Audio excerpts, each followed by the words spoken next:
All right, good people. So we need to talk 23 is back again. I'm your host, Ringold, and joining me tonight for a special episode on mental health is JR from West Virginia Uncommonplace and Jay from the Cognac Room. How you gentlemen doing this evening? Doing well, doing well. Doing pretty good, barring the weather. You ready for the second round of snow? Yes, I am. I've been eager for this. I feel bad for Jay because he out there, he on the coastline almost. I mean, Charlotte ain't that far out there. Sorry to put your business out there like that, but the snow it's gonna touch you sometime, but it's just not gonna. You ain't gonna get a heavy amount. No, we rarely do. We rarely do.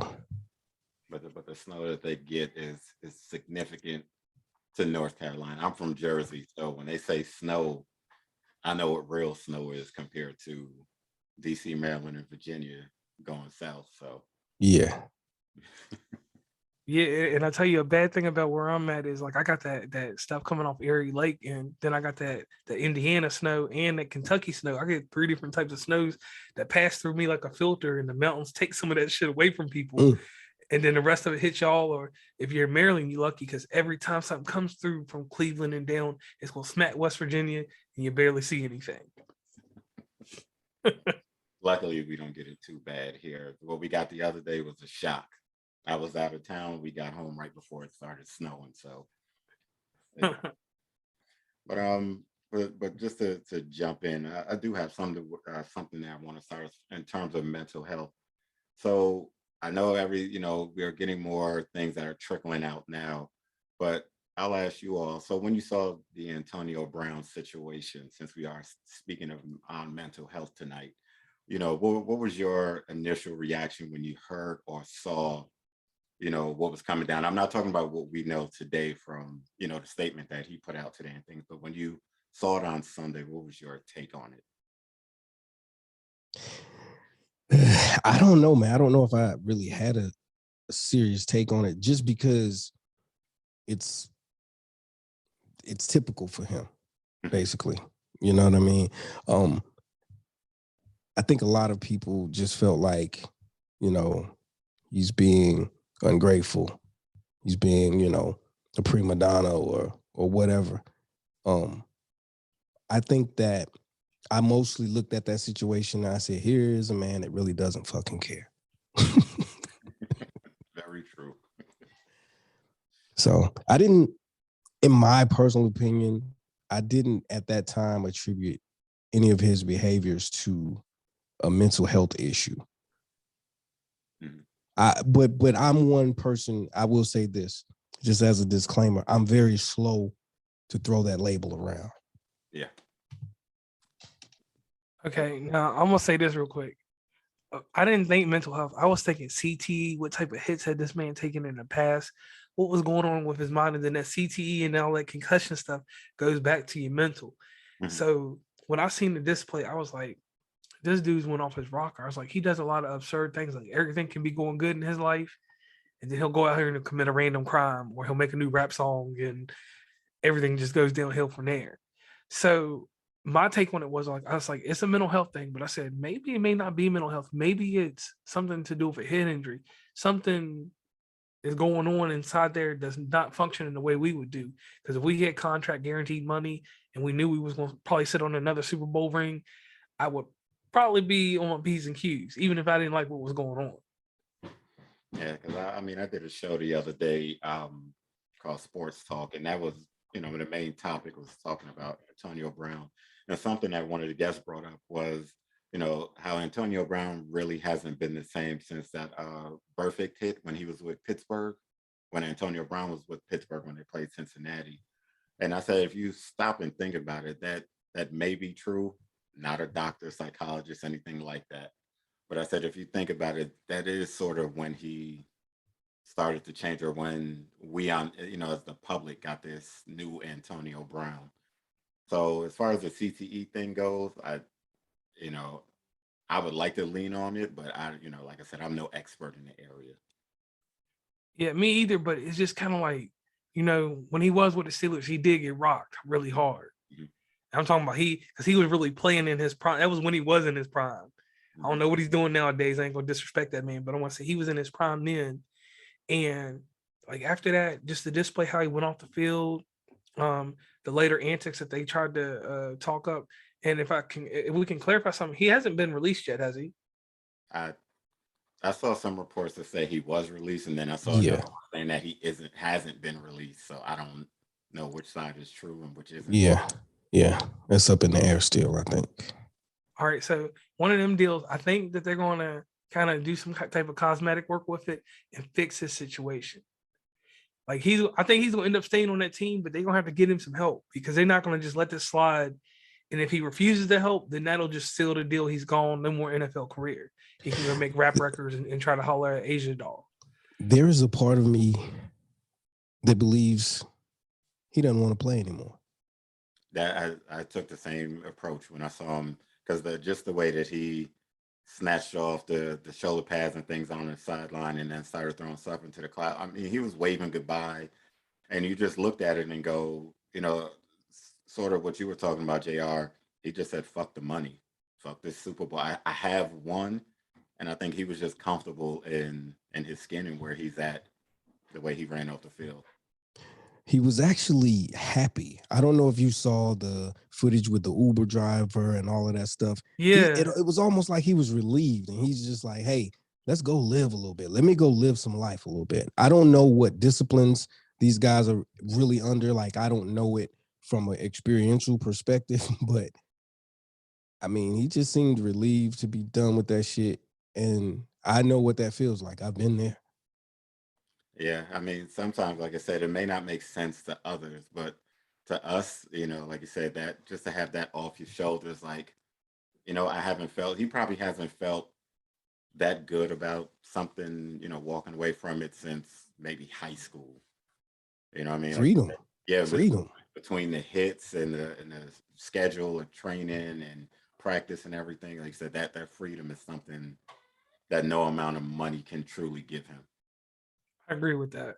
I definitely agree with that. All right. So let's jump into some of the questions here. Have either of you ever experienced a terrible occurrence that has impacted you significantly? Examples may include being the victim of armed assault, witnessing a tragedy happen to someone else, surviving a sexual assault, or living through a natural disaster. That's a deep one. You got that? You got that first, Jay, or do you want me to get it? I can get it, man. I think I have a very qualifying one. My oldest child committed suicide at the age of 24 years old. And it was unexpected. And it's probably the most traumatic thing I've ever dealt with in my life. So yes, I'm still dealing with, because this was only maybe 3 years ago. So it's still very fresh, very new. And I've come to the realization that it never gets better. You just learn how to live with it. Very, very true. And I'll let you go, JR, before I chime in. But, all right, and I can say on this, everybody knows one of my experiences. I did lose my wife in 2019 to gastric bypass surgery. Like that was something that kind of like it ripped my soul away. It kind of made me harden, and it made me a little different than what you would have seen when I was doing my podcast in 2018. And then the other things, I lost my dad. We lose a lot of people. Now, like a serious traumatic event like being robbed or something like that. Nah, I ain't been robbed or nothing. If someone ran up on me, I would try to, defend myself. But like a death, I can say the death is the thing that kind of moved me and messed my psyche up. It made me become two different people. Mm-hmm. And I never thought that I would be two different people. There's a JR that is a very closeted person. I lead a very private life now because of that. Like I used to be on Instagram. You would see me on pictures everywhere. I don't stunt like that. I might show a little food here and there where I'm eating at, but that type of lifestyle that I had, I kind of closed that off. And then you got this other one that's the podcaster. And podcaster, I always tell everybody, it is an augmented reality. You see different things. You still see the authentic me, but you see what I want you to see. Mm-hmm. You don't see the pain that has struggle and the struggle that's in that pain. So you don't never see that portion. You see the good portions. You don't see the rejection, the things that, that type of stuff. That's the thing that people don't get to see. And if some people do get to see and they witness it, then they're like, man, this dude got a lot on his plate, just like we all got a lot on our plate. So go ahead, chime in, definitely. No, and I'll say for me, I think I check all of those boxes except for the sexual assault. Right. I've had different things, but I would say the first major thing that I had in my life was when I lost my brother, my younger brother. He was 16. He passed from cancer. He had a brain tumor, and he passed. And similar to what Jay was saying, is like, my brother passed away in '99, so we're talking 20 plus years later. And like you said, the pain, that feeling never goes away, because you'll hear and you'll see people say, oh, it gets easier. No, it doesn't. We learn how to mask that pain, and we just learn to live with it. It's a part of us, and we just learn to move forward. Because for me, there's times when I'll cry. I'll sit down, I'll be watching, and I can share this with y'all since I don't mind being transparent. Like right after my brother died, I want to say a year or two later, I remember watching The Lion King, and for whatever reason, that shit broke me down.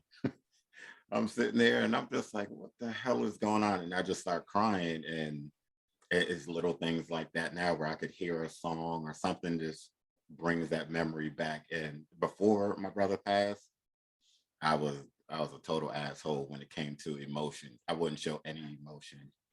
Now I'm a little bit better with it. And that comes from, having three sons since my brother's passed. And and my wife working with me, because I was still terrible with hiding it, not wanting to seem weak because of the way we grew up. I remember growing up, I would get my ass whooped for crying. Men don't cry.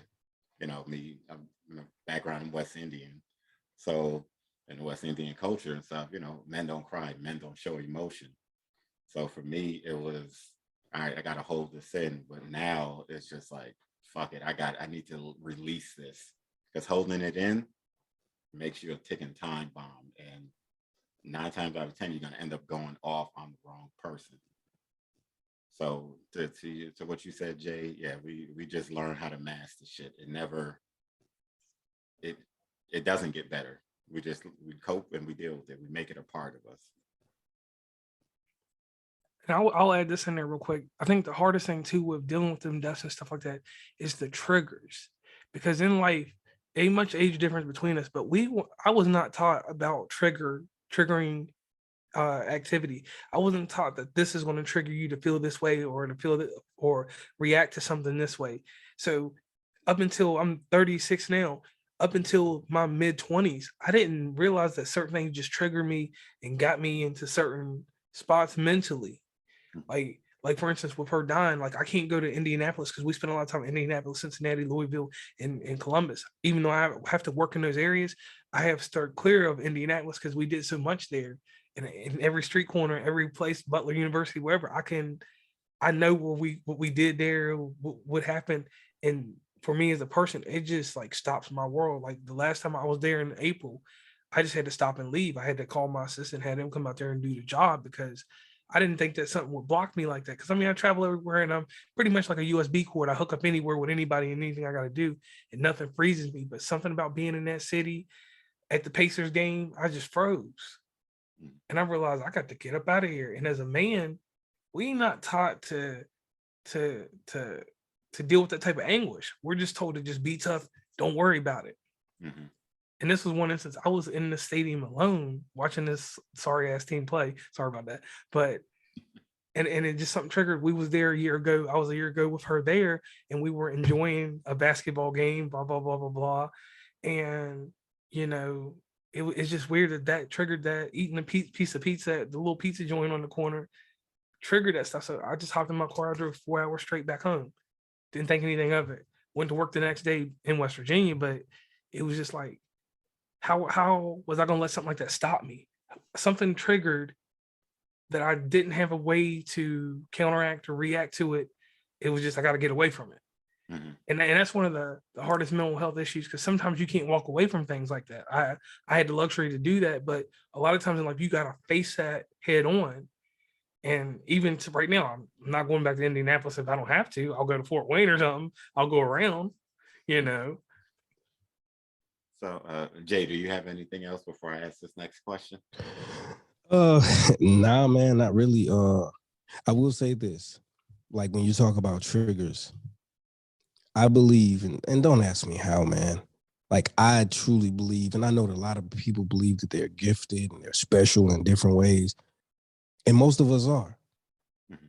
You know what I mean? But I just feel like my gift and my way of being special has always been more so tied to my emotions and my ability to see things, almost like see things from the inside out, so to speak, or to see things in a manner that other people can't see them.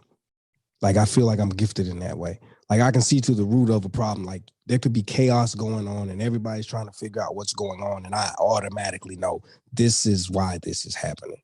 It's just a gift. Okay. And it works most of the time.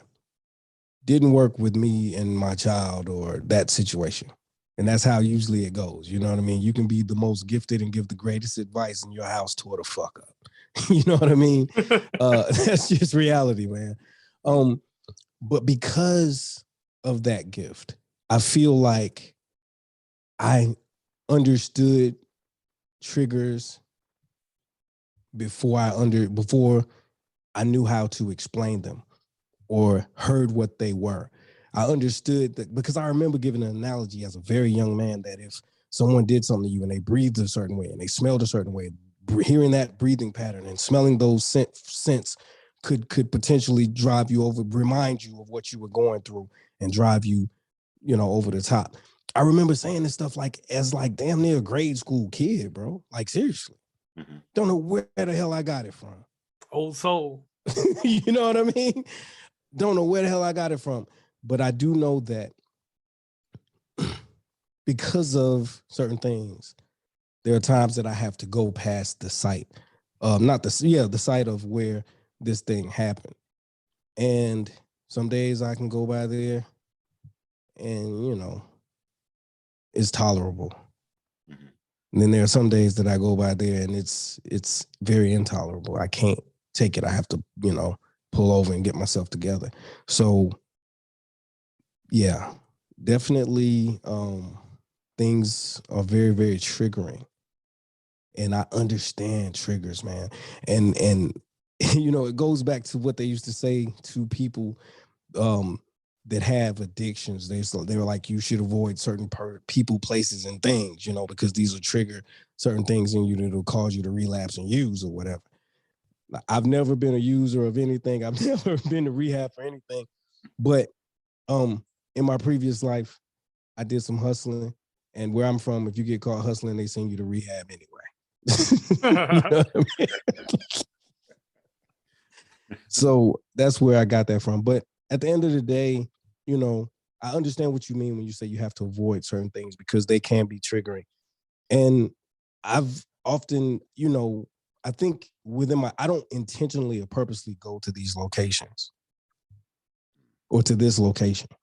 But I think when I'm required to go past that location, I don't avoid it because in some twisted way, I feel like it's going to make me stronger. It's going to help me grow through this thing. It's like I don't want to avoid it, if that makes sense. It makes sense because I don't know, I liken it to, when you're learning to ride a bike. You fall off the bike, you're going to scrape your elbow, scrape your knee, but you're going to get back up, you're going to get on that bike. It's just sort of working your way through it, no matter how tough the situation may be. So going past it, so I totally get what you mean when you said you ride, some days are good, some days are bad, but you don't totally avoid it. And like for each of us, it's different. Because like for me, I don't have a lot to where I can say, oh, this is, my brother passed away in the hospital. They told him he wasn't going to live 3 more years. He was 13 when we found out. He actually lived 3. They gave him 6 months. He lived 3 more years. So he made it till he was 16. So, it's just, I get around his birthday and things like that is when I get down. And I noticed that this year. I was talking to my wife and I was all good. And then the anniversary came around and my mood just went total shit. And And sometimes you don't even realize why, because that happens to me around the holidays because my daughter's birthday is around December. It's December 8th. okay. And so I realized like the past few years, I've been kind of the Grinch at the holiday season. Yeah. And I didn't realize why until like this year. I was like, I get it. I know why. Yeah, same. Yeah.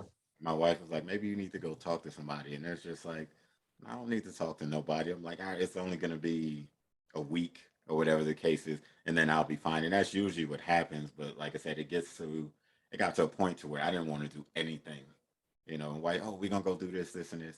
All right, you and the boys go ahead. I'll see y'all when y'all get back. I just wanted to be by myself.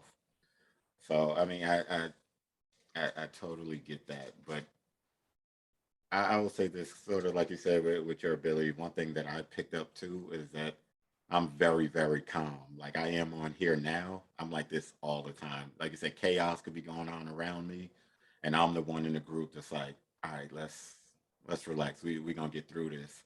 But what I learned in learning that I'm the calm in the storm, I have my own storms that I'm dealing with. And the thing is, I'm taking on everybody else's shit. So then when my shit boils to the top, it's just like everybody's crap that they piled on top of me. Instead of me releasing it, I hold it in also, and then everything just spews to the top. So I get that once in a blue where I'm not calm, but it's good because I get to release all of that. And thankfully, I don't. I, yeah, I know you see the bar and stuff behind me, but I'm not a heavy drinker. I drink when I do the podcast when I'm out socially, but I don't have any real vices to where it's not like, oh, I gotta have a drink. I'm feeling this way, or I need to go smoke some weed. That's not my thing.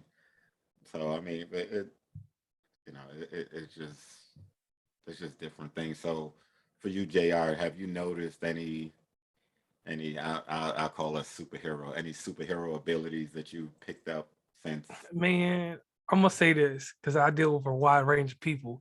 I was talking to these witches one time, and they was talking about empaths and other stuff. Because I have to take an approach to learn everything. I'm one of the people I want to know what everybody's thoughts are. Ain't got to be my thoughts.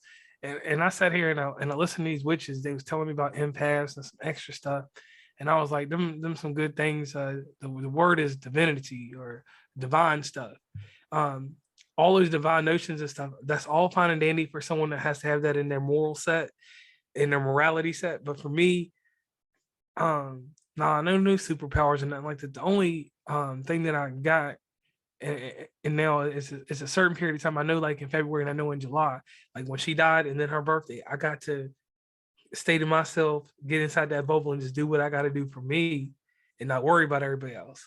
And then the other thing I had to do is I had to learn this valuable thing, and I learned this at about roughly 3 years ago. You got to have a memories museum of people.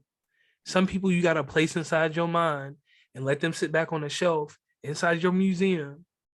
And I learned, and I hate the word toxic, so I'm not going to use that, but them bad vibes and mojo you get from people and get from auras and things around you, I do follow that.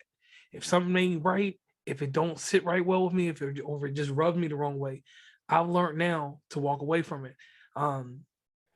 Coincidentally, though, I hollered at a feng shui lady, and she was telling me some things. I had her on the show for an interview, and she was just going over some things with me. And just to tell you guys, I was about to enter into a business venture with someone today, and I was rocky about it before. And this lady she kind of, and it's weird because feng shui is a Chinese metaphysics is something totally different. We can talk about that another time. But just from the way that she talked about things, I didn't enter into that agreement. And she told me not to enter into that agreement. She said, collaborate and do what you can do that way with them people, but don't bring them people into your fold. So I will say certain aspects of certain divine thought I use, but I ain't out here reading minds or this and that. If the lady scribbled some numbers on a paper and threw some dust in the air and she figured out this, and that, and I ain't say nothing to her, I kind of got to go on a limb and go with what she's saying. Because she ain't know me from a can of paint. That's true stuff. It's true stuff. But we all have some ability. Like I said, it's just we may not necessarily call it an ability, but it is there. We all have it in us. Some of us are, great at being an asshole. Whatever it is, it's still an ability. It just depends on how you use being that asshole in certain situations. All right, so let me articulate it then. I got attributes that get me into certain situations that I should be in, and I have attributes that get me into situations I shouldn't get myself into. Yeah, there you go. I'll say that all day long. That's your ability. So out of the things that I mentioned before, and I'll go first to kind of give an example of what I mean. So something else in there, like a terrible occurrence to me is, and I touched on this briefly on some other episode I did or interview. Like a terrible occurrence for me is how, speaking to a lot of things going on now with with the police and all this other stuff, how you'll have a lot of people, podcasters, whoever, that say, oh, the police, white police are evil, this and that. I always go the other way with it. And I know I piss some people off, but I've always told people all of my bad incidents or run-ins have been with Black cops, not white cops. To the point to where, like I said, I'm in Maryland. I used to work, federal security and stuff downtown DC. And I was on my way to work one day and I got pulled over. And I had, what the cop called one of the dope boy cars. I had the Dodge Magnum when it first came out. Ooh. So I'm driving, the cop pulled me over, Black cop, and he was like, your car's been reported stolen. And I was like, by who? I said, I'm the only name on the paperwork. Who could have reported my car stolen? I'm in full uniform. I got my bars on, my badge, everything. So he was like, it's stolen. So I gave him everything, registration, all the shit. He still pulled me out the car. And now I get out the car. I'm 6'2". He's about 5'7", 5'8". So I'm towering over him somewhat. So he just jumps back and he pulls his gun out on me. I'm in full uniform. So I'm sitting there and I'm looking at it and I'm getting mad, but I don't want to overreact and catch no shot in the ass trying to whoop this cop ass. So I'm stepping back. And the only thing that honestly saved me that day was there was an Asian cop. He called for backup. Asian cop pulled up. The Asian cop asked him what he was doing.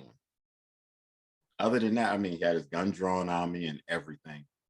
And it was so bad. And I just looked at him and I had so much shit I wanted to say. I didn't want to drum that up. And like I said, could it have happened with a white cop? Yes. But all of my bad run-ins have been with Black cops and not white cops. When I got back home, this is before my wife and I were married, but I went back home and I'm talking to her. And I don't know if you remember the scene from Boys in the Hood where Trey went to Nia Long's house. And that was me. I was swinging at the air. I was so heated because I wanted to do something and I really couldn't. So that would be a terrible occurrence for me. So have either of you had anything else that happened to you outside of what we just spoke about?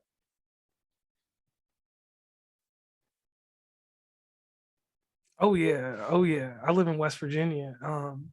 And this is crazy. People want to take this the wrong way. So anyone that gets triggered by this and gets upset, please remember that I am originally from Virginia. So I'm from Virginia is a mixed breed of things happening. Oh yeah. Because you can be in one spot and there be no racism, you can go to another spot and it's racist as hell.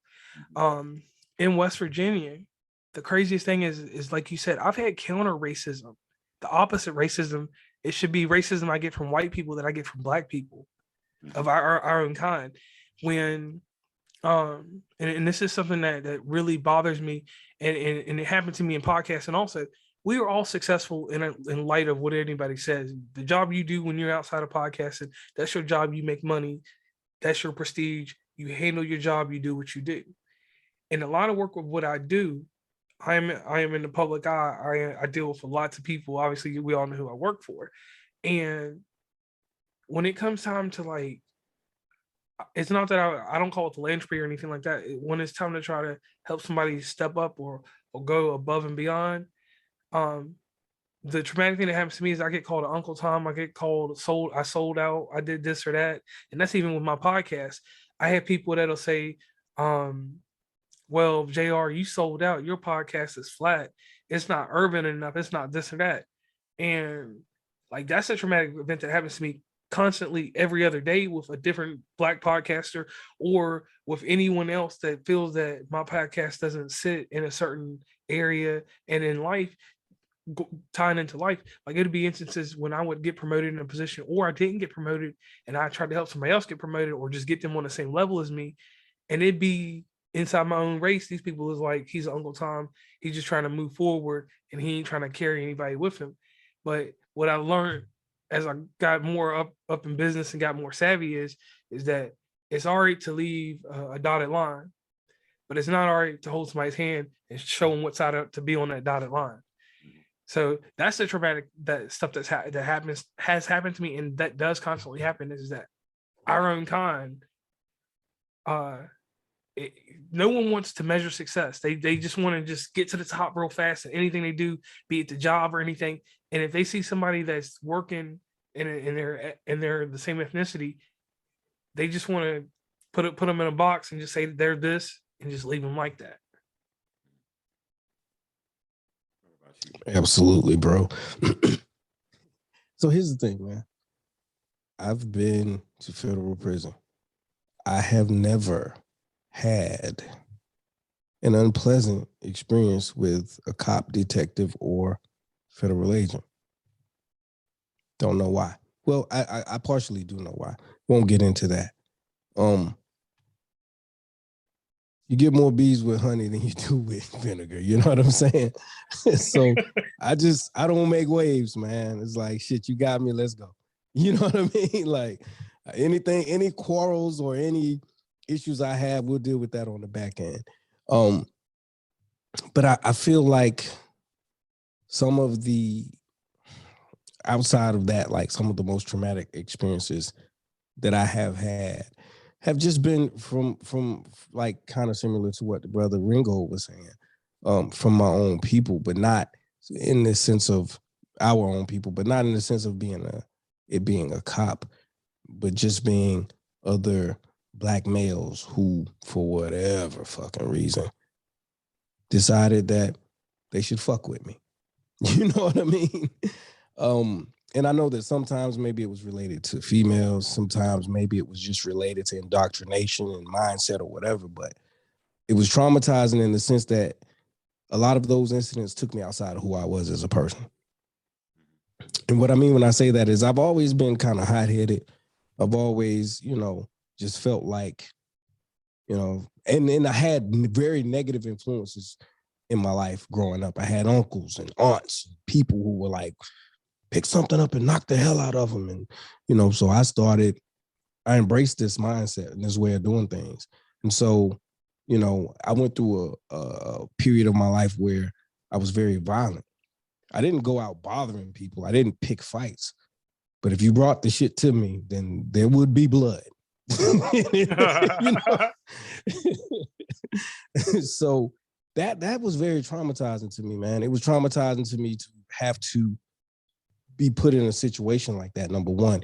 And then number two, looking at why. Like, I did nothing to anyone, I'm minding my business. People want to fuck with me. And now I'm forced into a situation where I have to do things that I don't really want to do. So anyone who can tell you that they hurt people or had to hurt people and it didn't affect them, that's a candidate for some studies or some shit, man, because they have no conscience, they have no heart, they have no, you understand what I'm saying? Like, they're inhumane. Because at my worst state in life, when I did some of the worst shit that I've ever done, man, those are things that I look back on even now and damn near shed tears over. Things I did to people, even to the point of hurting women emotionally. Believe it or not. Like, I've teared up just thinking about some of the things. LL said it best. You know what I'm saying? Crying to myself, look what you've done to her. You know what I'm saying? So, and that's the whole thing, man. Like, everything that traumatizes us doesn't necessarily have to be excessive and over the top. Like, some things are, But there are some things that affect us and traumatize us that are just as simple as, I did something, I call it warring against your heart. I warred against my heart on some shit, and I'm having a hard time making peace with that. That's trauma, bro. I'll ask this then. So do you think like because I will say this, I don't think that your reaction is bad, but do you think that your reaction may seem over the top to either yourself when you reflect on it now, or to others because you're sort of doing it to our own people? Because I think that the shock for us, like let's just say the first time that it happened and you really noticed what the hell was going on, you step back and go, I don't believe that this motherfucker that looked like me is giving me this much shit. So I think that, I'm asking, do you think that took you to another level that I know that you didn't want to be at, but it took you to that next level because it was someone that looked like you? Yeah. It's almost like having a sibling do some shit to you that you expect a nigga in the street to do. Mm-hmm. You know what I mean? You're going to be more angry than you would be had it been some dude in the street. Mm-hmm. Because it's like, of all people, motherfucker, you know what we've been through. You know what I've been through. You know what this is like. Why in the hell would you even feel like it's okay to do this? You know what I'm saying? So yes, it enraged me a bit more, I'd have to say. Yeah. And what about you, JR? Man, see, I'm one of them people, man. I'm petty, so and I'm Petty Murphy. I am the true Richard Petty, and like I don't know, just it getting mad. Thank you. Yeah. If it comes from out of my camp, it's worse than it being a stranger. Being a stranger all day, I can look past it. Because like I said, I've had situations arise where people do stuff just to get a reaction out of me, and I ain't wanting people. I got a lot of people behind me, and they like, stay calm, don't do nothing. But sometimes I step out that shell and get out of my character, and when I put something out there, I ain't just this riffraff that's gonna say this or that, or I'm not this Twitter or internet thug. I'm gonna look at you full sight, and I'm gonna see you for what you are, and I'm gonna put it out there. And when I put it out there, all you can do is come back with something harsh. And when you come back with something harsh, you just eliminate yourself out of the equation by what you say. Because like I said, I'm one of them petty people. I just got one petty remark, and then I'll walk away from it. Because the one thing I learned as an adult now is that no matter what somebody says to me, if it's not making dollars and cents and it's not affecting the cents and dollars that come inside my home, into my employment, into this podcast that we're doing right now, I could give a damn what you say, what you do, or how you feel. Go on with your life. If you feel that passionate about it, start activism, do something to right the wrongs. Now, if someone comes at me physically, oh yeah, it's a level now, and I don't know how y'all feel about this. If someone harms my family, that's when I'm gonna go to work on you. You can say whatever you want. You can be all this and that, because your words is not gonna hurt. Like I said, they're not gonna influence. They're not gonna move a situation. All it's gonna do is show bad on your character. I learned that now. 15 years ago, oh no, you said something out the way, and you're not nearby. I'm on that plane. I'm on that Greyhound. I'm on that train. I'm on that bus. I'm gonna get there. But now I'm reserved. Nobody can say anything to really get me out of character unless it's something that's real deep to me. I say this, and these are my triggers. You say something about my deceased wife. You say something about my child. You say something about the lady I'm with now. They're gonna get me upset, and I might come out and react to you a certain way, but then I'm gonna back away, because then I gotta look at things like this. And this is the one thing I say now as an adult, that I got this reserve that I can pull back, and I gotta look and it ain't empathy and it's not sympathy at all, because neither one of them two. So let me kill that real fast. I gotta look and see where you coming from. I gotta really look and be like, are you coming with a full deck? And that's like the whole deal with this whole mental process. Sometimes I gotta back away and be like, this person may not be coming with a full deck. This person might have added stress because of something that I done that triggered them. So I will back away from certain things, because I'll be like, man, is it really worth it at the end of the day? is this going to benefit me to harm or hurt this person mentally, physically, financially, whatever? Is it gonna really get me a gain? If it ain't gonna get me no gain or no motive or any type of mention at the end of the day when it's time to pass away, then it's not worth my time. No, but I mean, I think, and I know my wife always gets on me about this. At times, I tell people, I'm like, sometimes a good ass whooping is therapy. I mean, like I said, I'm not Bro. a person. It takes it takes Facts. a lot for me to get there. So my wife and my kids know, like for me, and I tell people this, I'm comfortable as hell in my manhood and what works in my house. My wife is the voice and the face out front. But damn, everybody knows if I stand up and you see me over my wife's shoulder, they know it's an issue. It's go time. Yeah. Even with my They kids. done fucked up. Yeah. And now it's just like, oh, now we got to talk him down. Because I'll tell anybody, I have that bottom floor and I have a top floor. That middle floor has never been in my life. And that's what I tell people. Even when shit goes on, or people want to talk on the internet, all that shit, I could just let it go. Because like JR said, you're not putting your hands on me. I'm not worried about none of that shit. Because like I said, I know when I go off, it's not gonna work out in your favor. And then that's just the truth. But at times a good ass whooping is what some people need. And that's therapy enough. You said it, man. I've often said I'm an extremist. I'm either all the way here or all the way here. There's no in between for me. None. So either I'm not reacting at all or I'm overreacting. That's all you get from me. I got two speeds, man. 0 and 100. You got the on and off switch. That's all it is. It ain't, That's it. in between. Well, the only reason I keep reserving certain things, and y'all can understand this, is as I got older, I realized that we got this thing called tomfoolery. So tomfoolery, fools stay amongst themselves and they breed each other. They got this bubble. They do all this stuff to create circumstance. Well, none of us are fools. So why am I going to battle with a fool? Mm-hmm. Why am I going to sink to a level where I got to fight on a level? Like, nah, I may interject something quick and then let it go. And I'll do that all day long with anybody because I ain't going to just let you. Ain't the one thing that I can't break out of my mentality is that bitch mentality. Ain't nobody going to play me like I'm no bitch. And that's the only thing that as an adult, I ain't going to, like I said, I'm not going to go to war and grab a gun and kill somebody or anything crazy like that.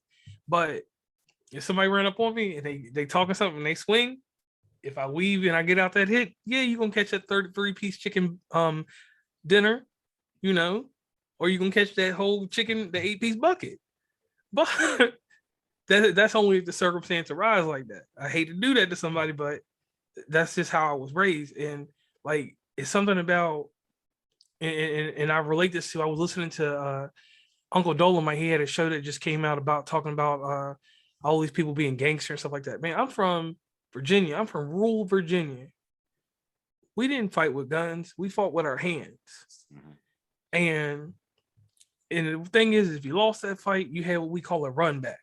Yep. We're going to run it back up. Now, if you lost twice in a row, you got to go sit the fuck down. No, sir. No, sir. You that was not running back? the rules. You keep going.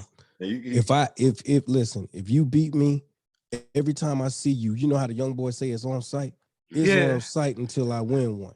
Now, if I win one, I let it go. But if you can't let it go, we're going to stay fighting. So the run back will be forever with you. So I would have hated you in high school because we would have had an anthology going on. You might thump me this week, but I'm gonna be like, I remember that shit from Tuesday. I'm kicking in somebody's locker, coming to find your ass. No, but I mean, but it's all about knowing yourself and yes and things. But I tell people, because like for me, this is why I don't go out much, because I don't have time to deal with the bullshit that's out in the streets now. Because like I said, I'm out there, I go to a club, lounge, wherever. I just want to have a cigar, want to have my drink. I just want to cool out, go the fuck home. But then, like I said, you got other people out there, like JR said, with the tomfoolery, that's out there on a whole nother mindset. And I'm just like, JR, you better than me, because if you run up on me, I'll deal with the consequences later. You could have been running up to get an autograph. Don't run up too quick. Need you to jog, call my name, something, tap me on Right. the shoulder politely, something. We could do it that way. But if you run up on me, especially if I'm with my wife and kids, Bro, took the words out of my mouth. If I'm with my lady, oh, you man, done. oh, he was just coming to get an autograph. He should have whistled or something. I was like, you do something so I know that you coming. Because that right there, I didn't see too much stupid shit happen in the streets, out at clubs, parties, all this nonsense. Somebody run up. Oh, I'll give you a good example. When I was younger, and I'm from Patterson, New Jersey. We used to Okay. play basketball all the time. So, after a game, we thought everything was cool. Dude shook the other dude's hand. As soon as he grabbed my man's hand, he got punched in the face. They whooped his ass. So right there, it's just like, I don't know what your intentions are, especially if I don't know you. If I see you in the street, JR, you run up on me, I know it's you. Jay, I know it's you. But if it's some random, I can't, I'm not waiting to find out what you're going to do. Bro, I want to share something. It's not really off topic. It's on topic, but it's kind of off topic. I recall, but this popped in my head. I recall going to my old neighborhood to this particular spot where they sell wings, and they're probably the best damn wings in the city, but it's in the hood. Some people are like, yeah, man, I don't even know why you be going over there. I'm not going over there. I'm of the mindset, man, I'm not going to be afraid of my people, man. These my people. I'm not, you know what I'm saying? We good. And it's a grown environment. So it's grown and sexy over here. I've never had an issue, right? So I'm over there one night and I'm eating some wings, me and my lady at the time. And I'm sitting outside. We're on the patio, the patio area. And I'm waiting on, no, I just got my wings. I just started eating. I'm hungry. I've been drinking, got the munchies, the whiskey munchies, right? And so we hear gunshots like the next street over. And so people are like, oh, going inside. People are moving. And I'm just sitting there eating my wings, man. And so they're like, not everybody moved, but most of them moved, right? And so I'm laughing. I'm like, man, those shots coming from over there. Like, we over here, the shots are over there. I'm going to enjoy my wings. And this guy that was standing by, he said, man, that's hood trauma right there. That's hood trauma. And when you think about it, it is, man, because it gets to gunshots can possibly become so normal to someone that we don't even perceive the threat that most people perceive because it's not happening in my direct vicinity. Mm-hmm. And, I had been drinking. We laughed about it. But that spoke to me, man. See, and that's what I'm saying when I say that trauma shows itself in a lot of different ways, man. It's not always, I'm going to go out here and flip over some cars and do some dumb shit. Sometimes it's simply, I don't have the good sense to get the fuck out of the way of trouble sometimes. Yeah. Trauma is a chameleon. Exactly. What it is. It has many faces and, and like you said, growing up in certain cities, it's just certain things that and it's bad to say now that you put it like that we've grown accustomed to. And like I said, I'll tell anybody. Exactly.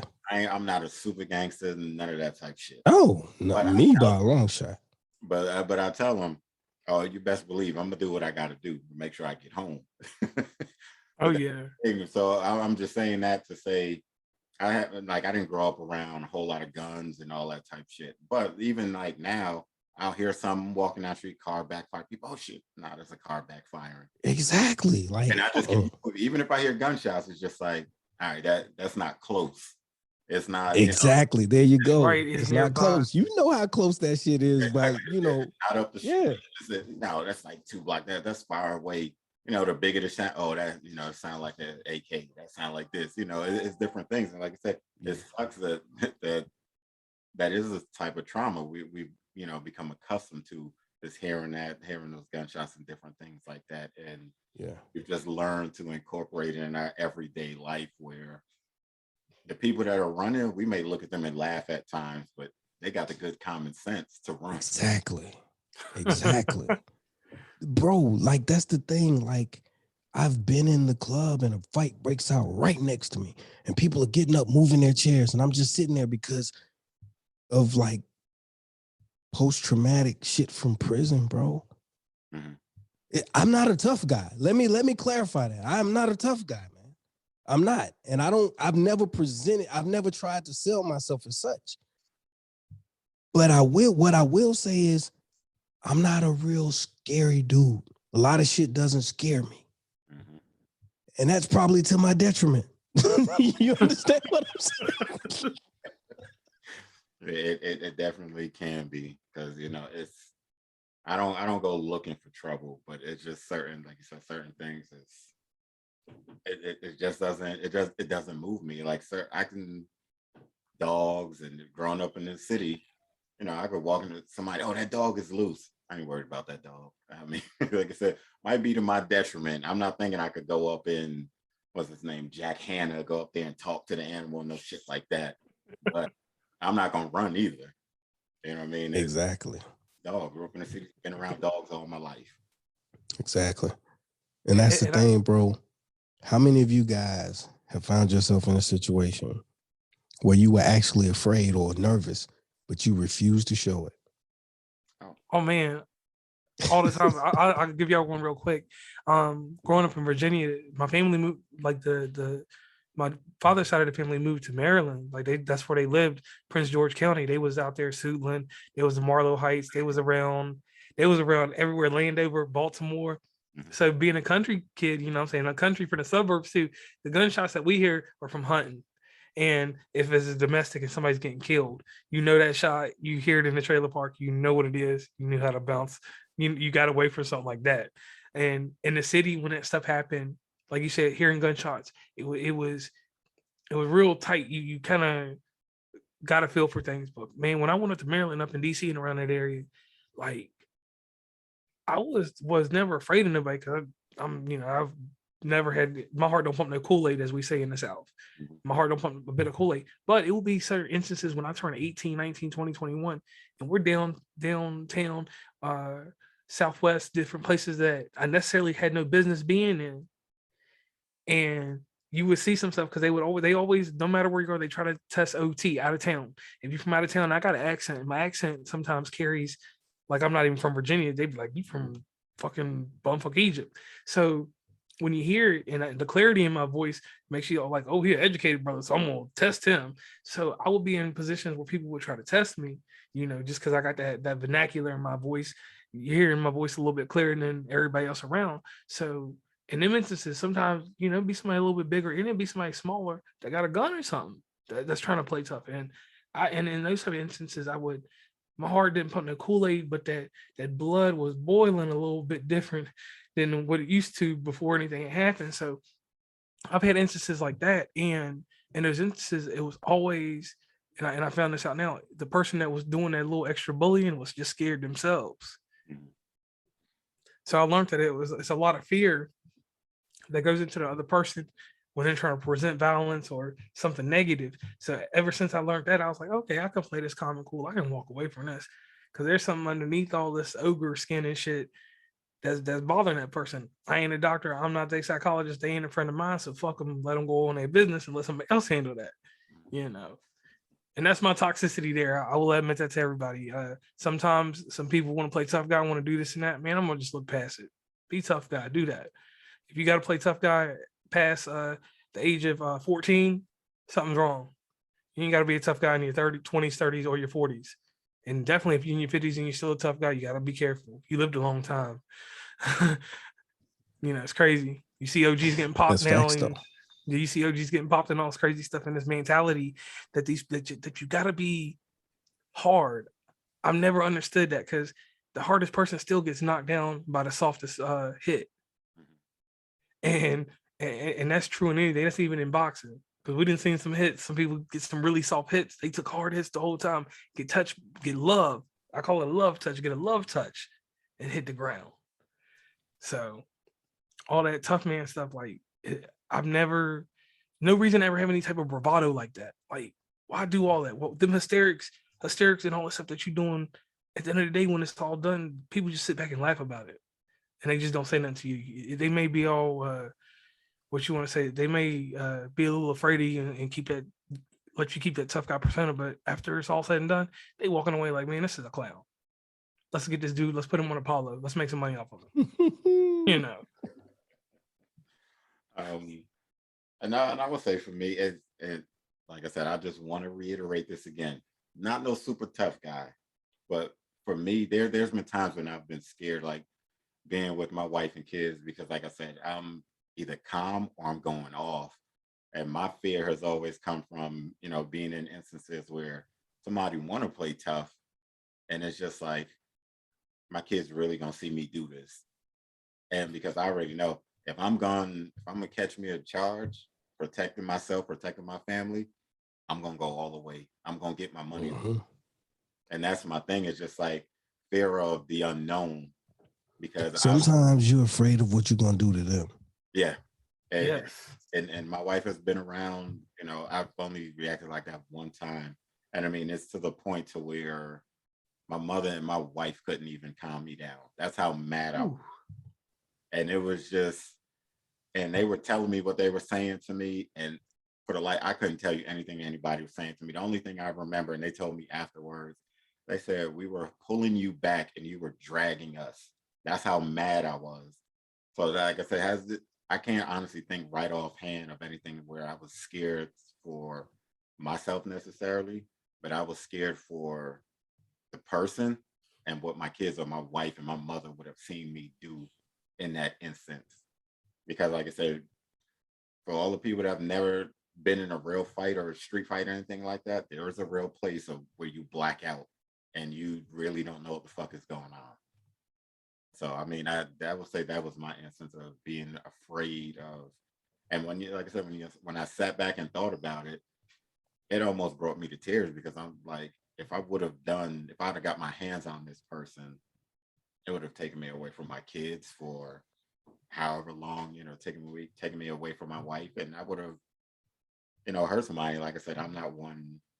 I ain't trying to kill nobody or hurt nobody for nothing stupid. Like I said, protecting my wife and kids, that to me, that's a whole separate conversation. But man, if you get that, man, you're one of the ones that I'm gonna have to pull the tranquilizer gun out on. Just put you to sleep with some of that ketamine or something. That's the way that sounded.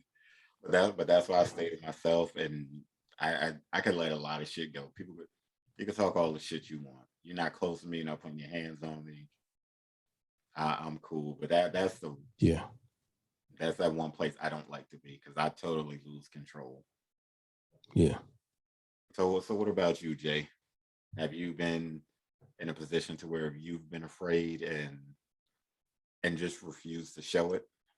Absolutely, more than once. That's part of the reason why now okay. So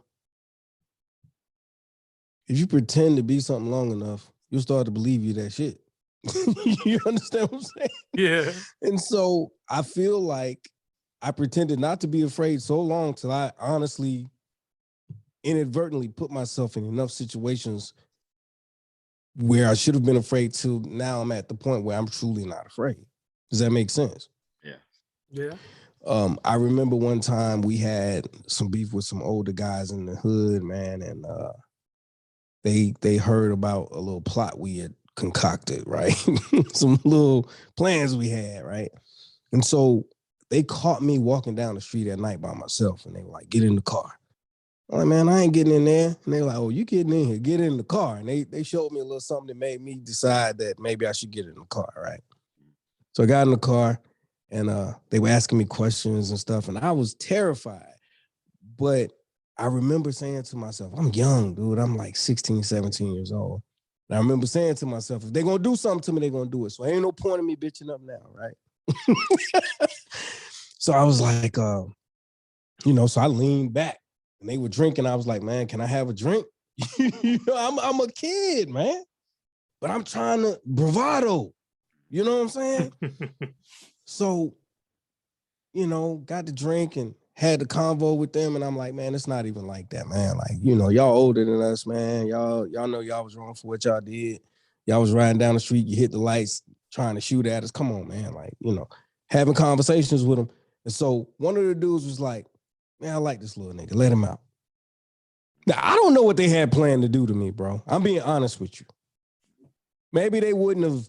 I was a kid, so maybe they would have just beat me up and put me out. I don't know. But dude was like, I like this guy, man. Put him out.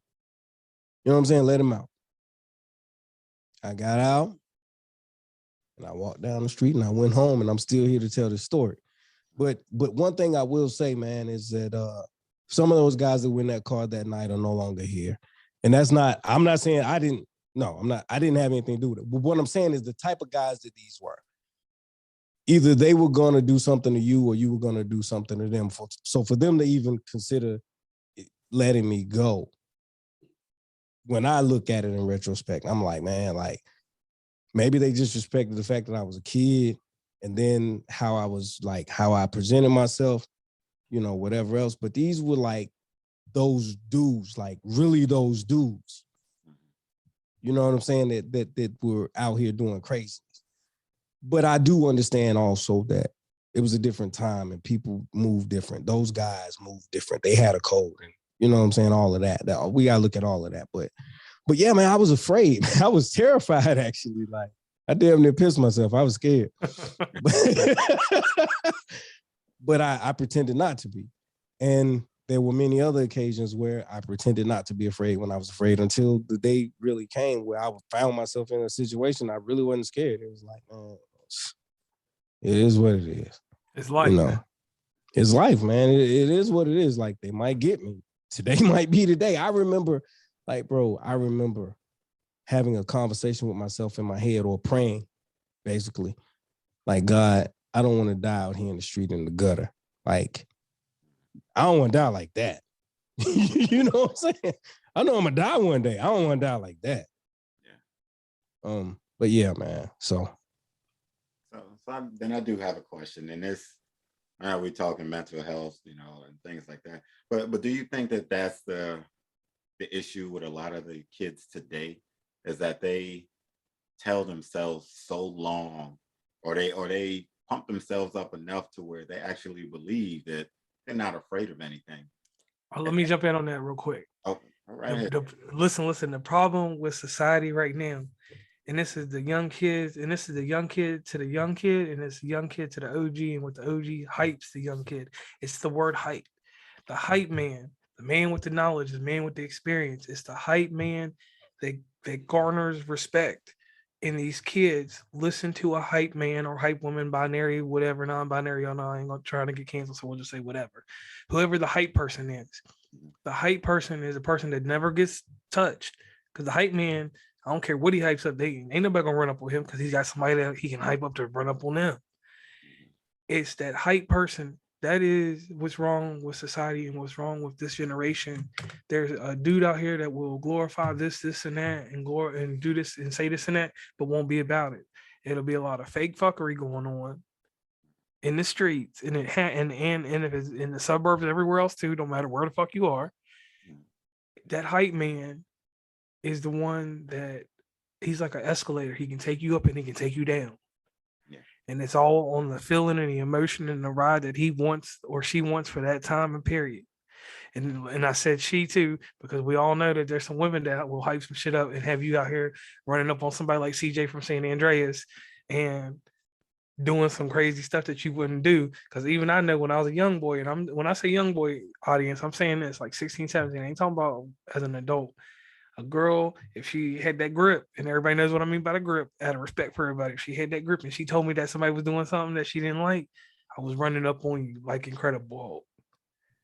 If I found that back then we had the two-way pagers and we had the regular pager. If I found that you had sent the 911 page to her or something like that, and she hyped it up like, oh, I didn't even give him my pager number, or he calling my mom's house.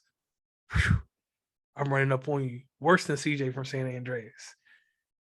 Ain't no Grand Theft Auto shit to it. We're gonna knock and buck, and then you're gonna get knocked the fuck out, or I'm gonna get knocked the fuck out. So it's that hypeness. And I had a hype man around me, and sometimes I was a hype man too. And we all have been hype men. Every single one of us in this conversation has been a hype man. So don't say you haven't. It's some shit. But this generation's hype man has no soul. Back then, I know some people will get some people motivated to fight because they might be a punk in real life. And you just got to get them hyped so that they can either take that L or they can get that surprise W. Sometimes, most time they got that L. But the thing is that the hype man now has no conscience. And I play it back to that rapper that just passed away, Young Dolph. When we found out that it was somebody, we just found out that it was somebody in his inner circle, a dude behind him in a picture where he's throwing up stacks that killed him.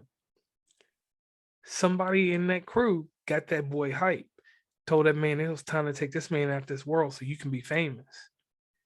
And what this generation doesn't understand is that that bullet or that permanent deal of killing somebody, all it does is put you behind bars. It don't make you tough. It just makes you a new rap lyric for the next up and coming rapper to rap about what you did to the other rapper. See, that's something I want to say real quick, man. We talk about mental health and mental like traumatization and things of this nature, man. When my life started to go off track and off the rail, bro, it was when I started listening to NWA. I'm being honest. Okay? I started glorifying drug dealers, drug dealer moves, and gangster shit. That's when my life slowly started to get off track. Now, don't get me wrong, man. I mean, I grew up in the environment. So so the music only made me zoom my lens in on the examples in the hood. And I started to see these guys like, man, they got the girls, they got the cars, they got the jewelry. You know what I'm saying? And then I'm already looking at it like, how am I going to get the things that I want, the things that I need? Because see, for me, it was like my mom's and everybody spoiled me up until a certain point. And then it was like, oh, you got to fend for yourself now because you're not doing what you're supposed to be doing. And I'm working all these extra hours to get you to Jordans and you ain't doing right. So we done with that. So now I'm like, well, how can I do it? But then I got my little buddy over here. He hustling. He got the pocket full of money. I'm curious. Hey, what's up, bro? Okay, boom, gave me the game. So now I'm glorifying this shit and I'm running around. I'm listening. So it wasn't so I did trauma and I don't want to call it like mental health issues, man. And I hope we get into that because I want to talk about that too. But trauma, most people would say is a mental health thing. You know what I mean? So it did play a part in how I began to move and how I began to perceive the world. Because one thing I've learned, and I learned it very early in life, is that when you're dirty or tainted, you view everyone else as dirty or tainted. And it affects how you treat people, how you approach life. So true. True. So since you touched on it, I want to hear what you were about to say about the health issues and stuff. I want to, Jay, I want to hear you speak on it. About mental health? Yeah. So here's the thing.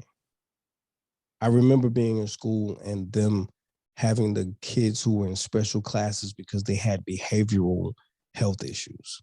You remember them, the BEH or the special classes, special needs, those kids.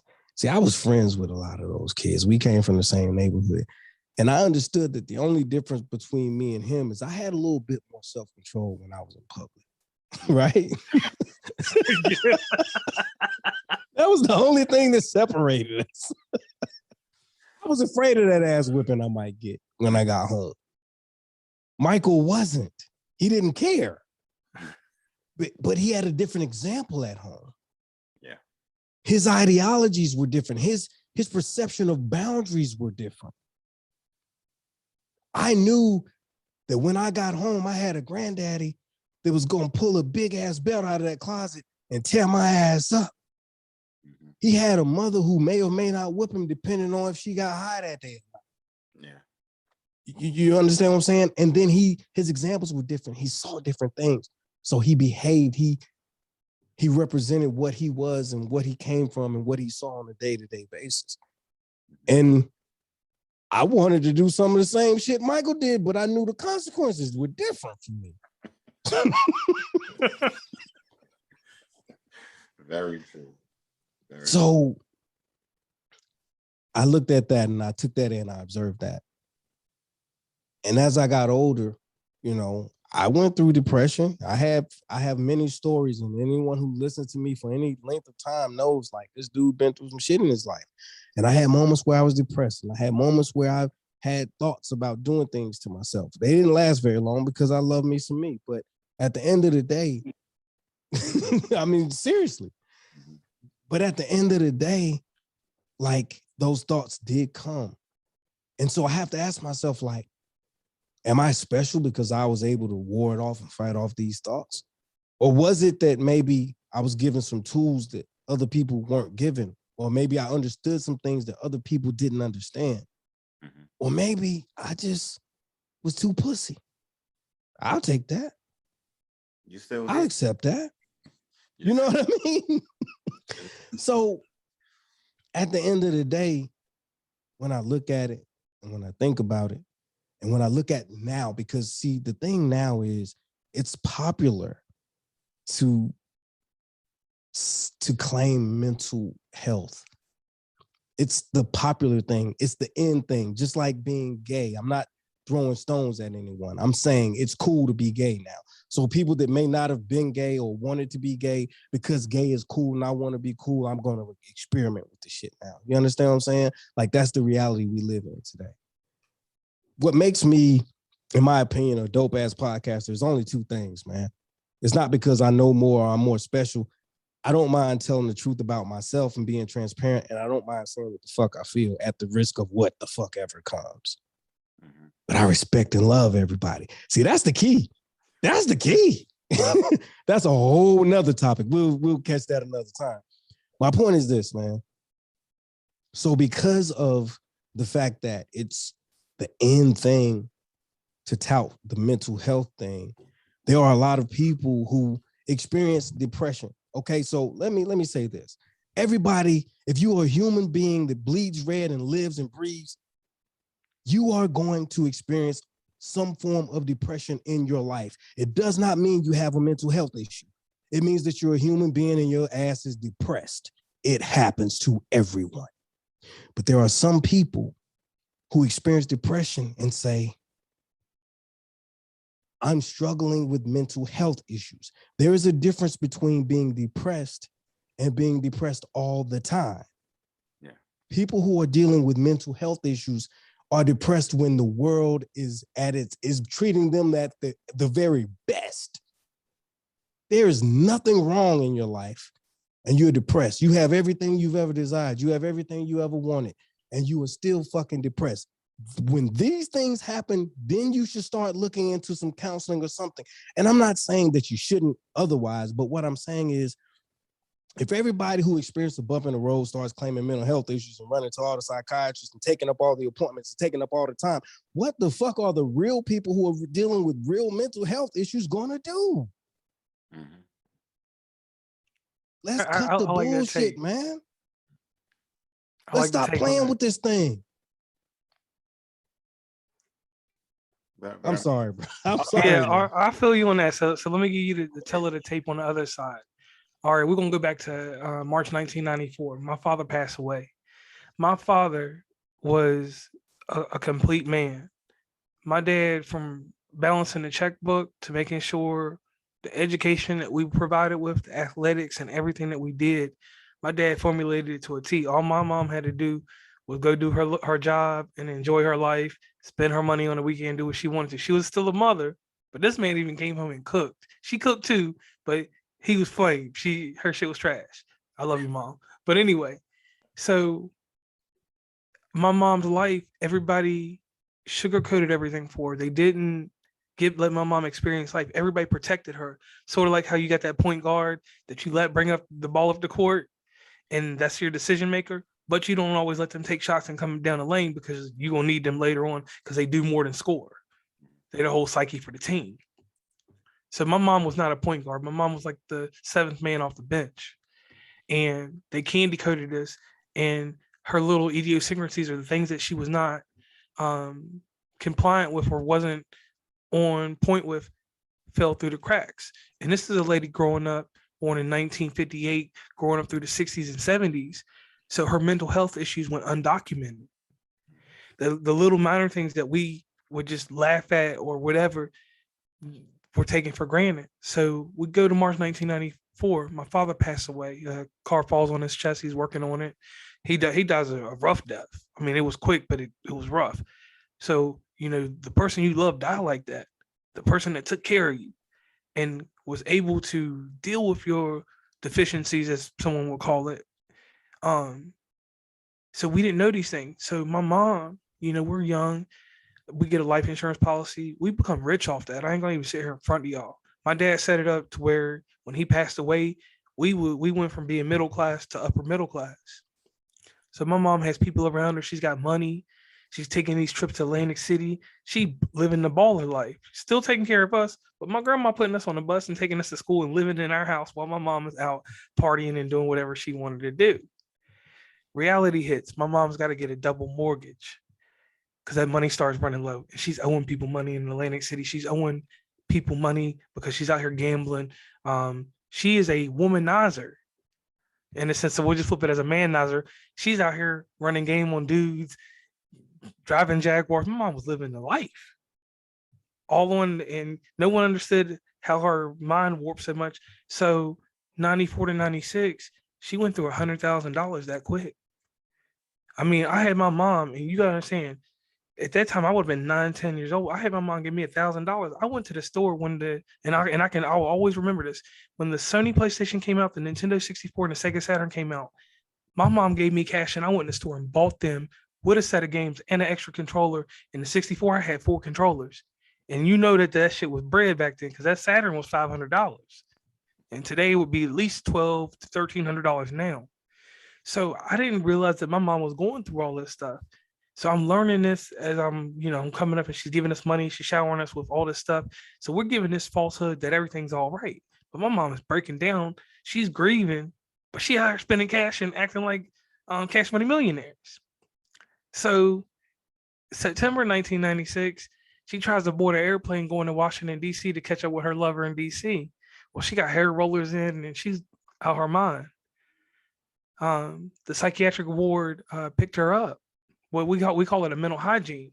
So they pick my mom up with a mental hygiene, and they take her and put her in a facility, 30 days, 60-day stints. And back then, Virginia still had electrotherapy. So they shocked her trying to get her right. Back then, it was what we call Prozac. Prozac was what straightened her out. So Prozac and lithium, both of them two, stole my mom from me at a young age. So as I'm getting older, we didn't go get counseling for this. You know, our grandma, she's a wise lady, my mom's mom, and she's telling us what's happening. She's telling us that your mom is a manic depressant. Your mom, at some point, we didn't do what we needed to for her. We looked at the little flaws that she had or the little deficiencies, and we laughed at them and thought it was cute. And we didn't take the time to realize that this person actually has issues. So later on down the road, from 1994 to about 2001, that I didn't have no mom. My mom, and that's up into my sophomore year of school. So my mom is in and out of facilities. She's jumping back and forth just to get sane. So eventually, at some point, they just cold turkey take her off of medicine. They put her on a Haldol shot, and she gets that Haldol shot to this day. That Haldol shot is the only thing that keeps her sane, keeps her flowing, and keeps her going in a manner that she can function. So mental health to me, like I agree with what you said, that people do take it to a certain degree and like they're using it as a fad. But to me, now it's opening up a door of taking away the stigma and the taboo, because in the 70s and 80s, and even up until, I won't even say up until 04, like we didn't really deal with mental health. And I see the issue that you see with mental health, because people are just flashing, life's not good today, so it's a mental health day. I need to take time off and do this and that. Nah, people shouldn't use it casually like that. I do agree with you on that. But it's a stigma and taboo that is being demythed now.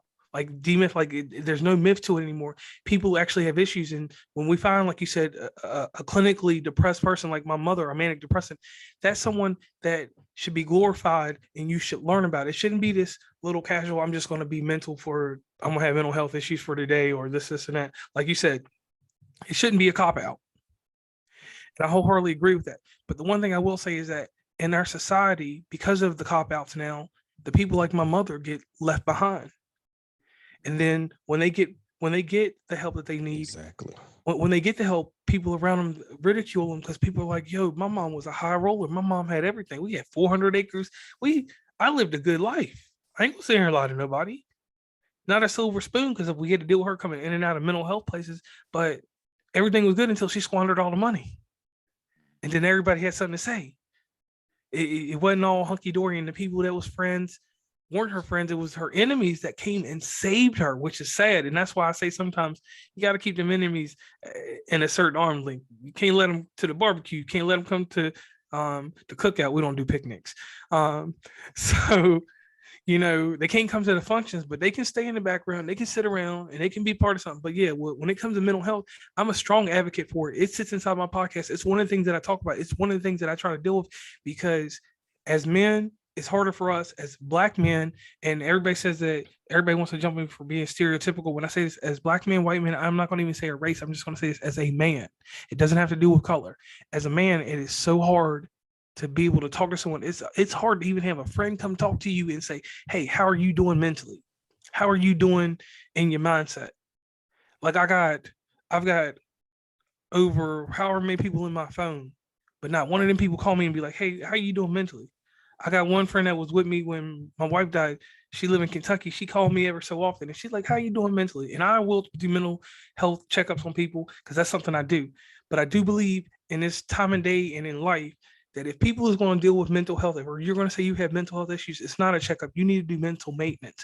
You need to have a formula, something formulated that you can constantly do every day to work on your psyche. That's the problem with this whole tagging yourself saying you got mental health issues, because people just want a quick fix. It's like crack. Oh, I'm going to have some mental health issues. Let me get a little bit of this psychology. Let me get some of this therapy real fast. And then I'll go from here and act like everything's all right. And then blah, blah, blah, blow up again. That's the issue. And I agree with you, Jay. That is the problem with people tagging themselves with that. I wholeheartedly agree with that, because it's just like, you shouldn't treat it like it's a drug. You should treat it like it's an actual disease, an illness. You shouldn't just treat it like an ailment. And that's the problem. People treat it like an ailment. And I get your perspective, and I really like that. And I appreciate you for giving that to us.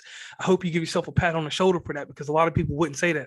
A lot of people wouldn't have said it the way you said it in been the script, because a lot of people's going to look a different way. They're going to be like, "Man, he's kind of hard about it." But you really are speaking the truth. That's the thing. I think people need that tough love or kicking the ass sometimes, especially when it comes to mental health. Because me, I'm even up until now, like I said earlier about my brother and that certain time of the year, I still don't want to go talk to somebody.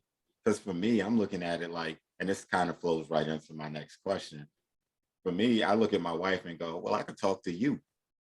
Not knowing that, yeah, she's the ear, the sympathetic ear, she's my wife, she's going to listen. But can she actually give me the answers and things that I need to really deal with what the hell, the emotions and things of me losing my brother? And like I said, I'm 20 plus years in, since my brother passed, and I still have these emotions. Like I said, it may only be one time a year, but that one time a year, if you get to a point to where that one time a year can be complete fucking chaos. So it is really big as men for us to have somebody to talk to. And the question I want to ask after saying that is, both of you, do you all feel that you have someone that you can, whether it's your wife, best friend, cousin, whoever, do you feel that you have someone that you can, I don't necessarily want to say depend, but that you can count on if you, in those down times, that if you really need to talk and get something off your chest? All right. So my response is probably gonna elicit a lot of different opinions, viewpoints. Some people will completely shut it out. I'll say this. The woman that I've been dealing with, the woman in my life, is definitely someone who I can go to and talk, who will understand and will listen. But by her own admission, she doesn't know how to help me. You understand what I'm saying? And that's the truth of it. Sometimes you have people who look, I will listen to you and I will share what insight that I have, but I don't know how to help you. But I think sometimes we as human beings, we belittle how important just being a sounding board is. Because for me, just being able to vent is enough because I have the means within myself to figure out some things, to listen to myself as I speak and put some pieces of the puzzle together and make it through the next phase of this thing, right? Everyone doesn't have that. I understand that. Once again, like I said earlier, I'm gifted in a way to where I can see to the root of a situation. So listening to myself talk often reveals lots of answers. One of the reasons I'm a podcaster, and I know that people clown and say, men don't go get therapy, they start a podcast. And there's a little bit of truth there. Yeah. There is. But what I will say is this, is that we as people, we need to stop discrediting the art of listening, how important it is to just be able to vent, because these things are very, very important.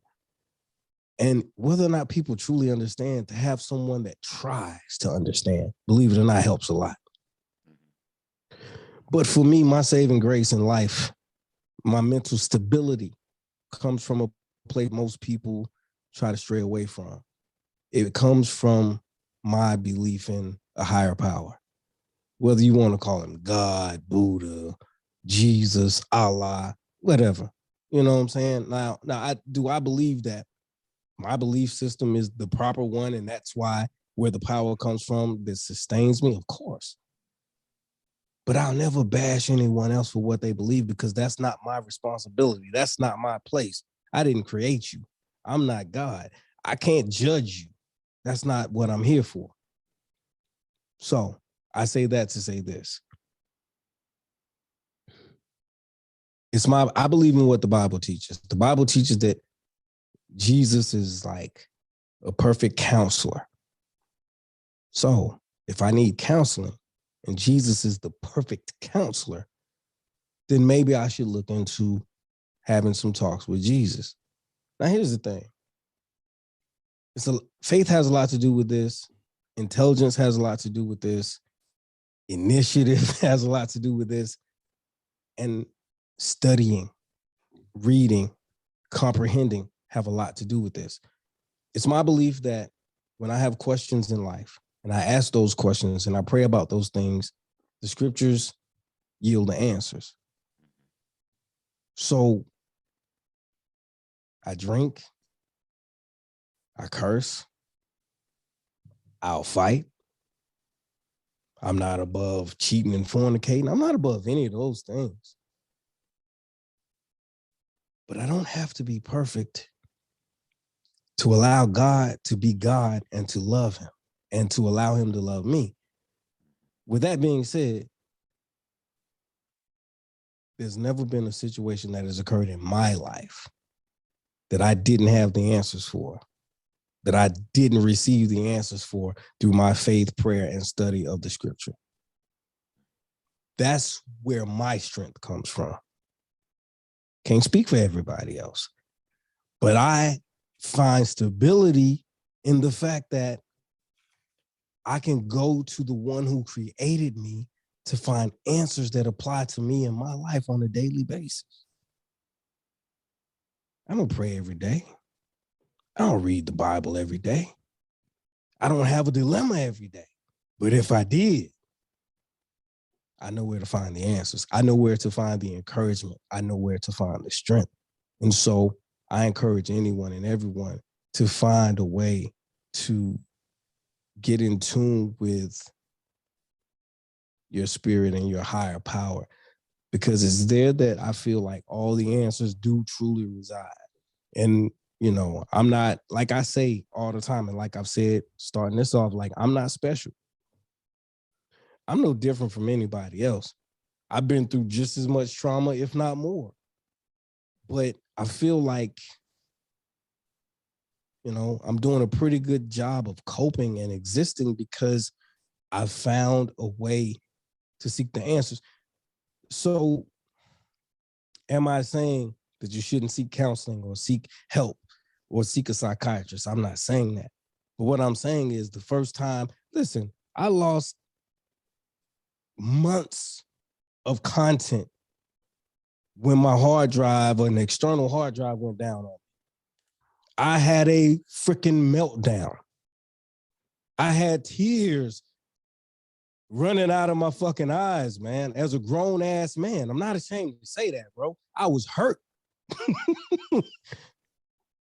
You understand what I'm saying? I wasn't boo-hoo bitch crying, but out of my frustration, yeah, my eyes pissed a little bit. My point is this. That could have been, you know, there are people that, in reality, there are people who would have gone through that and decided, you know what, life ain't worth living. I'm going to kill myself and everybody else in the fucking house. That's a reality, especially now. We see that type of shit every day. I blame the vaccine, but we'll talk about something else. My point is this.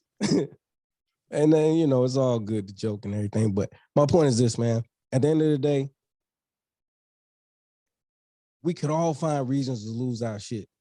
I'm not out here looking for reasons to lose my shit. I'm looking for reasons to keep it together. And that's what we need to do. All right, now. Yeah. Now, for me to answer this question, we're gonna go deep. Now, y'all gotta understand, I'm an R&B dude. Rap music don't tickle my fancy. I was Atlantic Star back in the day.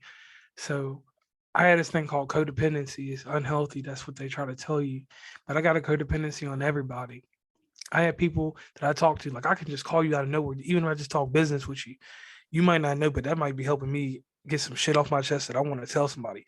I spoke with a man today. He don't even realize that he helped me out because I was able to just get a little quick announcement about something that we've been talking about for a while. I told this man something today, and he knows that something is going to go into fruition very soon. And telling him that took a weight off my chest because it was like, man, I don't want to share it with no other motherfucker. But me and this motherfucker ain't that close. But I'm gonna share it with him, and we're gonna rock it out. They didn't even know what they did. So after that, I went about my day, ate my chicken biscuit, ate my au jus roast beef, and kept getting up. So my codependency is like this. Stacy, that's my girlfriend right now. I have codependency on her. Michelle, the wife that passed away, I got a codependency on her. Certain little things that these people do that keep me sane, keep me straight. Not in the sense of they're the fuel that keeps me going, but they're the enrichment, the nourishment that goes inside the fuel that keeps me going. So my codependency is like this. You're never going to know what you do for me, because if I tell you what you do for me, then you're going to ruin it. So I will say I do have an unhealthy trait of codependency on people. And the witches told me that I shouldn't be like that, but I was like, man, fuck them witches.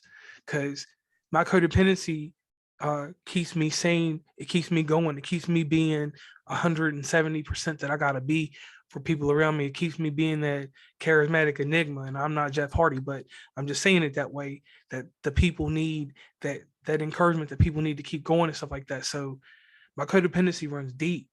Having an institute of thought with morality, which that's what we call religion. And I will say that again, an institute of thought with morality, that is religion. That's the bar for me, as Dewan would say from Grown Man Logic. So having a belief system, having something that reiterates who you are, what you should be, and how you should conduct yourself. I do wholeheartedly believe in that. I always tell the story. If you were on the island and I told you that Captain Hook was the devil and Peter Pan was God and that the angels were the fairies or Tinkerbell, you're going to follow suit with that. And that's going to be your belief system. And I'm going to give you certain things that are going to build your morale and take you to another level, which you get these things inside of any type of religion. I don't care what it is, even if it's whatever, but we ain't here to talk all that. If we're going to do that, we'll do another episode one day. So my thing is that you got to have building blocks. You got to have a system in place to take care of yourself. If you do not have a system in place, you will fall by the wayside, because these people that don't have systems, and I ain't knocking anybody, but I see it too much. It's a lot of bravado, it's a lot of hypeness, but when they fall, they fall. It ain't like the little thing that we was taught about the rising action and the climax and the falling. It's just the climax up and then it's just all the way down to the ground. So inside of that, I just try to, keep things level and that's basically just me. Like outside of that, I can't necessarily, poke fun or say this or that about anybody and how they get to where they need to get to. I just say make sure you get to where you need to with your mental health. If you can't do that, it's no reason to even bother with your mental health. If you're not willing to have that system set up and something that is reliable for you. If you don't need people and it's video games or it's whatever vice that you have that vice, do that. If you don't have vices, then you're gonna fall by the wayside. And I'm not talking about drugs. I'm talking about something that's gonna actually stick with you, like the podcasting and things like that. Like I podcast certain episodes is for my mental health. Certain episodes, just like what we doing right here. This is therapy that we just did out of nowhere and we didn't even know it. That's the way we're doing therapy. We're not doing it by the book. We're not doing it with a psychologist or a trained mental health professional. Because as men, and I don't care what any of these psychologists, psychiatrists, anybody says, sometimes it's better just to do it this way, to get it out in the open, get it out there, and just let it be.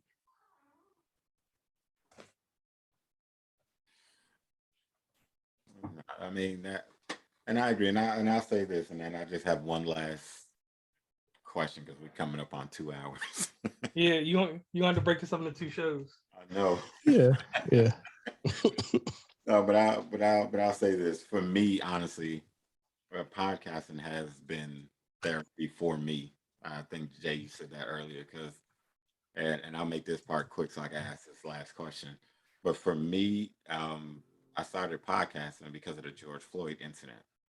Like I said, I have three boys, and watching that whole situation unfold and everything, it just sent me. And I had a question about anxiety that you sent, JR. But I'm not an anxious person. But when that happened, for some reason, it triggered something in me, and it just made me think about my sons. Because having three boys, 21, 16, and my youngest will be 10 next week, is just, all this time I've always told them, I'll protect you. But now seeing that no matter how well my wife and I groom them to walk and act outside this house, they can still be killed in different things like that. So, like you said, the podcasting for me was great therapy because it forced me to talk. I'm not a big talker. My wife laughs and says, for somebody who doesn't talk a lot, you do a lot of talking when you podcast. And I said, this is how I get all my shit out is doing the podcast. Other than that, I'm kind of quiet and shy somewhat. So, but I mean, this is great therapy. So for anybody that said this is, how grown men do therapy, if this is how they find therapy and this is how they get the shit out their system, support them, pat them on the back, congratulate them. Because even if they don't put it out recorded, they can keep the shit, go back and listen to it 6 months from now and go, shit, I was tripping that day, or whatever the case may be. So my last question before we begin to wrap this up is, so what do you do for you? I mean, for me, I write. I like to write. Love music. I'm like you, JR. Listen to some rap, but I'm more of an R&B person. So, like for me, I can listen to music, get in the car, take a drive. I'll write. One of my things that I did when I was feeling some type of way, this book that you see over my shoulder, I wrote that book one day. I was feeling some type of way, so I sat down and I pulled out my phone and I just started typing in my phone. So that's how I got, relieve some stress and things like that. Because like I said, I'm not a big drinker or everyday drinking, smoking, nothing like that. So I like to write and just listen to music. So what do you two do for, I guess, for me time for you when you're feeling some type of way? You want me to go ahead and jump on it, or you got it? Oh, you got Nah, it. you can go ahead, bro. You can go All ahead. right, so I'm real simple, man. Like I told you, I'm one of them R&B dudes. I listen to Babyface, and I'm gonna tell y'all why. I'm gonna go into this real quick. And these songs have no meaning at all. They don't have nothing to do with my mental health, but for some reason I can listen to them if I'm getting anywhere sad or just something crazy. It's one song called "And Our Feelings" by Babyface. Don't have nothing to do with nothing, but it's just a sad ass song. And then it's another one. Hold on, let me scroll to it. I forgot it. I apologize. It's called shit. basically, if you listen to the Tender Love album, that you good to go. Where's that song at? I had it too. Where Will You Go? Them two songs, they ain't got shit to do with nothing that's going on in my life. But I can hear them sad songs, and then everybody sings with Babyface. So I might be in the car. I gotta be by myself when I'm doing this shit. But I might go down the road and look at somebody and sing and throw the little hand out there like that and bring it back up to them.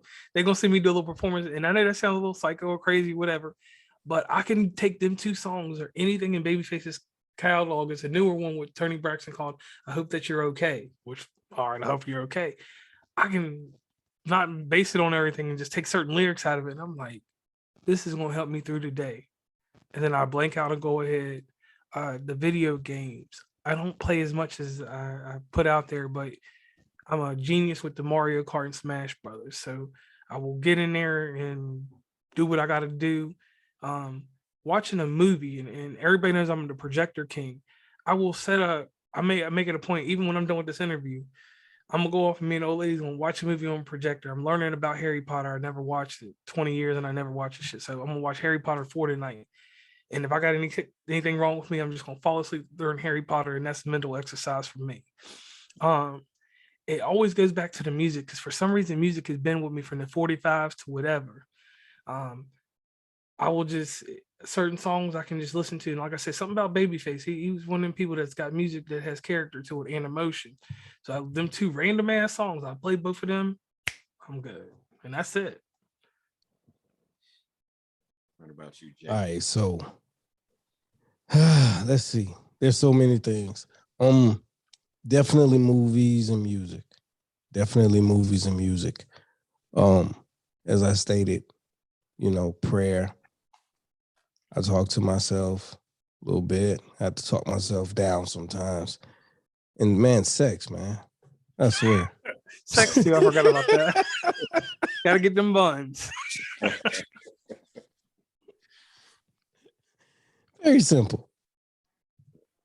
I mean, and that's a good thing. Sometimes that's all it takes. But I would say, since you brought it up, JR, the one song that's sad, but for whatever reason, when I'm feeling any type of way that I can listen to, is Anthony Hamilton's "I'm a Mess Right Now." I'm gonna have to listen to that. Whew, that shit there. I might not be going through anything. I'm not going through shit anything close to what he's talking about in that song. But that song right there, I put that shit on, and I'm just like, you know what? Sometimes I listen to it and go, my issues ain't that damn bad. But it really does do it for me. But before we close out, I was looking up the number, and I'll say that since we are talking about mental health, I have an 800 number. So when people hear this episode, if you feel like you're going through something, or if you are going through something, you don't have anybody to reach out to, or you just don't want to talk to somebody, for the fear of them spreading your business, or maybe you just don't have people that you're connected to like that. This is SAMHSA. There's a national helpline. It's 1-800-662-HELP, which is 1-800-662-4357. Reach out.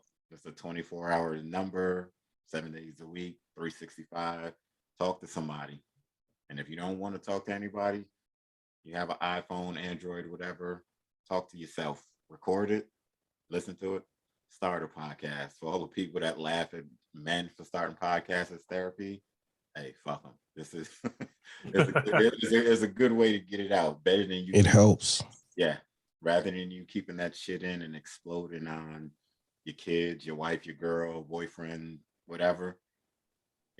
Talk to your phone. It truly does help.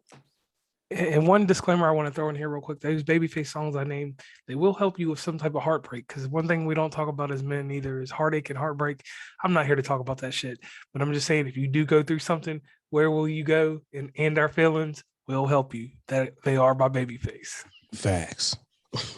We do a heartbreak show sometime later. Hell yeah. But before we close out, please let the people know how they could get in contact with you and where they can find you and what days your shows drop on. All right. So real quick, You can find me, Jay Christian, at the Cognac Room Podcast on Instagram, the Cognac Room Podcast on Facebook, the Cognac Room Podcast on YouTube. There are a couple of nights a week that we are on television on Roku channels. That's Grind City TV and Diva Speaks Relationships. Thursday at 9 p.m., Friday at 10 p.m. So definitely go check us out, tap in, and we will definitely show you some love. And I am JR from West Virginia Uncommonplace. Our show comes out every Thursday. We do run a show ever so often on Saturdays. The big move is March 15th. We're moving over to Twitch. You will be able to catch me regularly with some wrestling podcasters in the near future on YouTube Live. And we will be doing all kinds of ventures, spatial audio, Dolby Atmos. We are trying to get that sound out there. Everybody should be in 3D audio by next year. That's the whole big thing there that's going on with me right now. So you may not see me necessarily with all them tips and stuff. If you need to hear any tips, there's 74 episodes of podcast talk on IGTV where you can find things that will help you get growth and different things inside your podcast.